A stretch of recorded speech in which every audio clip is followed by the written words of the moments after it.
बिस्मिल्लाहिर्रहमानिर्रहीम अस्सलाम वालेकुम। Welcome to all students. मैं हूं आपका टीचर मोहम्मद अफजल वकार और आप देख रहे हैं मेरा यूट्यूब चैनल वकार इंस्टीट्यूट। STA 301 के क्विज़ नंबर 1 है हमारे पास, जो कि लेक्चर नंबर 14 टू 18 तक आने हैं। और आपके हैंडआउट्स में जो पेज बनेंगे, आपके 14 लेक्चर जो है वो 106 पेज से स्टार्ट होता है और 18 लेक्चर जो है वो आपका 146 लेक्चर पे एंड होता है। तो आपने जो तैयारी करनी है वो पेज नंबर 106 टू 146 तक तैयारी करनी है। तो चलते हैं अपने क्विज़ जो है वो स्टार्ट करते हैं। जी हमारे पास ये क्विज़ है, if we roll a die. Die का मतलब होता है, जो आपने वो लूडो का दाना देखा है उसको हम डाई कहते हैं इंग्लिश में। डाई एक सिंगल डाई, आ डाई यानी आ से मुराद है एक, तो डाइस का मतलब होता है दो दाने, तो एक दाना है। Then probability of getting a 2 will be, तो हमने 2 हासिल करता है। हमें पता है लूडो के दाने में 1 2 3 4 5 और 6 नंबर होते हैं। अब उसके बाद वो कहता है कि 2 कितनी मरतबा आ सकता है, तो टोटल n ऑफ s जो है वो 6 है, क्योंकि उसमें 1 2 3 4 5 6 नंबर्स होते हैं। n ऑफ a कितना है, n ऑफ a से मुराद होता है आपका जो आपने हासिल करना है 2, तो वो यानी आपको वो कहता है कि उसकी प्रोबेबिलिटी, आपने लूडो का दाना फेंकना, उसकी प्रोबेबिलिटी क्या है कि नंबर 2 आए, तो उसकी प्रोबेबिलिटी ये है कि वो 2 एक ही है, यानी आपके लूडो के दाने में, तो उसकी जो है n ऑफ a क्या है, एक है। तो प्रोबेबिलिटी का फार्मूला होता है p of a n of a over n of s। तो n ऑफ a हमारे पास 1 है और n ऑफ s हमारे पास क्या है, 6 है। तो आपका जो करेक्ट ऑप्शन क्या है वो 1/6 है। नेक्स्ट ऐसे ही सेम क्विज है, व्हेन 3 कॉइन्स। अब है कितने कॉइन्स हैं, 3 कॉइन्स हैं। आपने टॉस करनी है सिमल्टेनियसली एक ही मरतबा, यानी इसका सिमल्टेनियस का मतलब होता है at the same time, at the same time. तो आपने वो सिक्के तीनों फेंकने हैं। तो P जो है यानी प्रोबेबिलिटी, P से मुराद है प्रोबेबिलिटी ऑफ 3 हेड, तो तीनों हेड आने चाहिए। इज, तो वो उसकी प्रोबेबिलिटी क्या है। अच्छा अगर हम फेंकते हैं तो सेट S क्या बनेगा, हेड हेड हेड, वो 3 हेड आ सकते हैं। हेड हेड टेल आ सकता है, हेड टेल हेड आ सकता है, हेड टेल टेल आ सकता है, टेल हेड टेल आ सकता है, tail tail head, tail head head, tail tail tail. ये 8 जो हैं ये पॉसिबिलिटीज़ हैं। तो अब हमने इनकी प्रोबेबिलिटी फाइंड करनी है। n ऑफ a यानी 3 दफ़ा हेड आने के चांसेस कितने हैं, वो 1 हैं। जैसे इधर 2 आने के चांसेस वो कितने थे, 1 ही थे। तो क्योंकि हमने तीनों को एक दफ़ा में, तो तीनों पे हेड हेड आ गया, उसके चांसेस कितने हैं, 1 है। तो ऐसे ही प्रोबेबिलिटी क्या होगी, उसका फार्मूला है P of a is equal to, हमने a क्या है, इवेंट हमने लेट किया है ये a, यानी आपका जो हेड 3 मरतबा आएंगे वो हमारा क्या है, 1 है। P ऑफ a क्या होगा, is equal to n of a over n of s। तो आपका आंसर क्या बन जाएगा, 1/8, क्योंकि n ऑफ a 1 है और टोटल नंबर ऑफ जो हैं आपके पास आउटकम्स वो कितने हैं, 8 हैं। तो ये है आपके पास 1/8। तो आपका करेक्ट ऑप्शन क्या है, ये है। नेक्स्ट क्विज़ है हमारे पास, जैसे हमने अभी प्रीवियस क्विज़ किया वैसा ही क्विज़ है। If a coin is toss 3 times then probability that 3 tails appear simultaneously is equal to, वैसे ही जैसे मैंने आपको बताया n ऑफ s जो है वो 8 है, n ऑफ a जो है वो 1 है, क्योंकि 3 टाइम्स उधर जो पिछला क्विज़ था उसमें 3 टाइम्स हेड आना चाहिए था, इधर 3 टाइम्स टेल्स आना चाहिए था। तो वही आंसर होगा, probability P of a is equal to 1/8। तो बहुत ईजी सवाल था, मैंने बड़ी जो है तफसील के साथ इससे पिछला कुछ समझाया था। ये वही है, बस फ़र्क जहाँ पे टेल का है और उधर जो है वो क्या है, हेड है 3 टाइम्स। तो सिमल्टेनियसली आपने एट द सेम टाइम ही आपने बताना था। तो ये है आपका क्विज़। नेक्स्ट क्विज़ है हमारे पास, the occurrence of a 6 when a die is thrown is on example of mutual exclusive event, random event, simple event या कंपाउंड इवेंट। तो आपके पास जो है ये है 141 पेज में आपको शो करवाता हूँ आपके हैंडआउट्स का। ये है हमारे पास, the occurrence of a 6 when a die is thrown is a simple event. तो ये आपके पास क्या होता है, सिंपल इवेंट होता है। इसलिए जो है हमारा इन चारों में से करेक्ट ऑप्शन क्या है, वो है सी जो है, सिंपल इवेंट। क्विज़ है हमारे पास next, in how many ways can a group of man कितने मैन हैं आपके पास जो हैं वो, सॉरी यहाँ पे मैंने थोड़ा सा लिख दिया है, 5 मैन हैं यहाँ पे। And 2 women may be made of a total of 7 men and 3 women.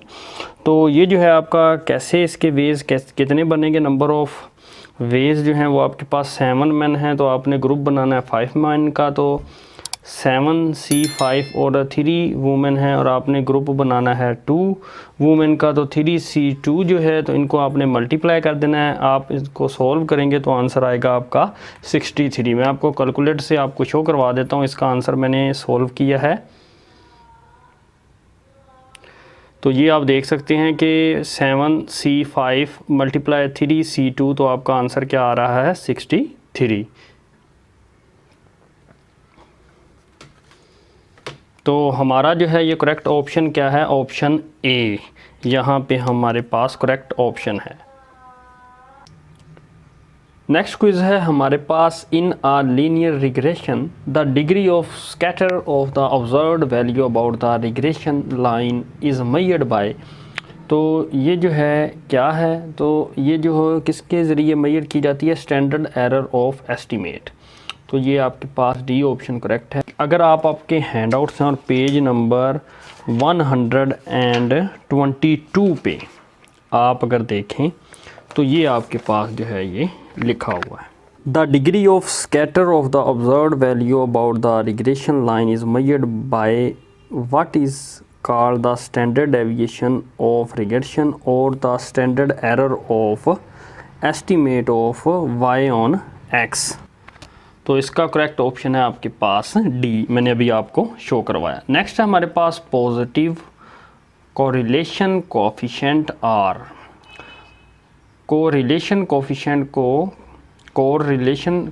को हम आर से डिनोट करते हैं, will fall within the range. तो इसकी आपके पास रेंज क्या है, वो है हमारे पास जो है वो हमने पॉजिटिव बतानी है। तो पॉजिटिव क्या है वो, तो ये आप अगर अपने पेज नंबर 123 पे देखें, मैं आपको शो करवाता हूँ। पॉजिटिव कोरिलेशन ये है, no correlation r is equal to 0 है, और नेगेटिव कोरिलेशन -1 लेस देन जो है वो आर के और लेस देन किसके है, 0 के। तो करेक्ट ऑप्शन क्या है हमारे पास, ये 0 less than r less than 1। तो ये हमारे पास सी ऑप्शन क्या है, करेक्ट है पॉजिटिव के लिए। तो नेगेटिव के लिए होता तो ये होता, और अगर जो है वो आपके पास जो है वो नो कोरिलेशन तो वो आर इज़ इक्वल टू 0, मैंने अभी आपको शो करवाया। नेक्स्ट क्विज है, a club consist of 4 members हैं आपके, how many ways are there of selecting 3 officer. आपने प्रेसिडेंट, सेक्रेटरी एंड ट्रेजरर आपने सेलेक्ट करना है, और ये पेज नंबर 136 पे आपकी ये एग्जांपल है। तो ये हमारे पास 4 मेंबर है और हमने 3 ऑफिसर सेलेक्ट करने हैं, तो 4P3 जो है ये आपके पास परमोटेशन का फार्मूला लगेगा, तो ये हमारे पास आंसर आता है 24। तो आप इसको ऐसे लिख सकते हैं, 4 का फैक्टोरियल ओवर 4 माइनस 3 का फैक्टोरियल। तो आपके पास आ जाएगा 4 का फैक्टोरियल ओवर 1 का फैक्टोरियल, यानी ऊपर 4 का फैक्टोरियल ही है, और 4 का फैक्टोरियल हमें पता है वो क्या होता है, 4 multiply by 3 multiply by 2 multiply by 1। तो ये आपका आंसर क्या आएगा 24। तो आप इसको कैलकुलेटर से भी आप इजीली जो है वो सोल्व कर सकते हैं। ये हमारे पास कैलकुलेटर है, मैंने ऑन किया, ये हमारे पास है 4। ये जो है हम आपके पास जो परमोटेशन का हर जो है वो कैलकुलेटर पे जो है वो डिफरेंट जो है वो साइन होते हैं। मेरे पास जो कैलकुलेटर है शिफ्ट दबा के ये P, तो यहाँ पे 3 यानी 4P3 आपके पास आंसर क्या आ रहा है 24। जी ये हमारे पास आंसर है 24। नेक्स्ट क्विज है हमारे पास, if we have 3 event A, B and C, then for executive events P of A union B union C will be equal to। तो ये हमारे पास एग्जीक्यूटिव इवेंट्स की जो डेफिनेशन है, इवेंट्स जो होते हैं exhaustive are set to be collectively exhaustive when the union of mutually exclusive events is equal to the entire sample space S। तो ये जो है हमारे पास क्या होगा, यानी वो किसके बराबर होती है, इंटायर सैम्पल स्पेस के। तो ये यहाँ पे आपका जो करेक्ट ऑप्शन है वो क्या है, P ऑफ S जो है, जो इंटायर सैम्पल स्पेस है तो उसके इक्वल होगी। तो ये जो है आपका करेक्ट ऑप्शन यहाँ पे क्या है, वो जो है वो B है। और ये जो है आपके पेज नंबर 152 के ऊपर ये जो है आपको एक्सप्लेन किया गया है। नेक्स्ट हमारे पास है इस वीडियो का लास्ट क्विज़ है हमारे पास, कंसीडर अ सेट। हमारे पास एक सेट है और हमने उसकी पार्टीशन बनानी है। ये एक सेट है S और इसकी हमने पार्टीशन बनानी है। पार्टीशन के लिए मैं आपको बड़ी सिंपल सी बात बताता हूँ, मैं आपको डेफिनेशन एक दफ़ा बोल के बता देता हूँ। A partition of a set S is a sub division of the set into non empty subset that are disjoint and executive, their union is the set of S itself। तो मतलब सादा सही अल्फाज में अगर मैं बताऊं कि जो सेट हैं आपके पास गिवन दिए गए हैं